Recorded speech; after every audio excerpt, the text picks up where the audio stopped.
চলে এসেছি কিন্তু আজকে আমরা উজ্জ্বলদার বিরিয়ানির কারখানায়। আর এখানে দেখতে পাচ্ছি যে হিউজ কোয়ান্টিটির মশলা। আর এর পাশে দাঁড়িয়ে কিন্তু উজ্জ্বলদা বিরিয়ানি তৈরির তদারকি দেখছেন। উজ্জ্বলদা এই পাশে চলে আসো, আগুনের সামনে রয়েছো। আর উজ্জ্বলদার সাথে কারা, তোমার কি মেন সৈনিক বিরিয়ানির? অবশ্যই সৈনিক বল, দাদা বল, ভাই বল, সব। একদম একদম।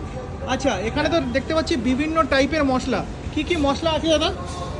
এটা এলাচ আছে, আচ্ছা জৈত্রী আছে, আচ্ছা, জায়ফল আছে, আর শাহমরিচ আছে। শাহমরিচ আছে। এটা আমরাই বানাই, এটা কারোর আমাদের প্রফেশন, এটা আমাদের প্রফেশন, আমরা ওটা একটু আচ্ছা আচ্ছা, এই যে মশলাগুলো এই যে দেখতে পাচ্ছি, এই যে আমি হাতে তুলে নিলাম, দেখুন এই যে এত রকমের মশলা, এই এত রকমের মশলা তোমরা বাজার থেকে কিনে নিয়ে আসো, তাই তো? আমরা বাজার থেকে কিনে তারপরে আনি, এটা তোমরা নিজেরাই নিজেদের গুঁড়ো তৈরি করো? করি।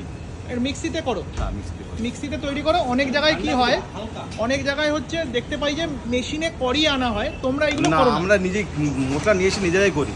আচ্ছা, মেশিনে ভাঙাতে গেলে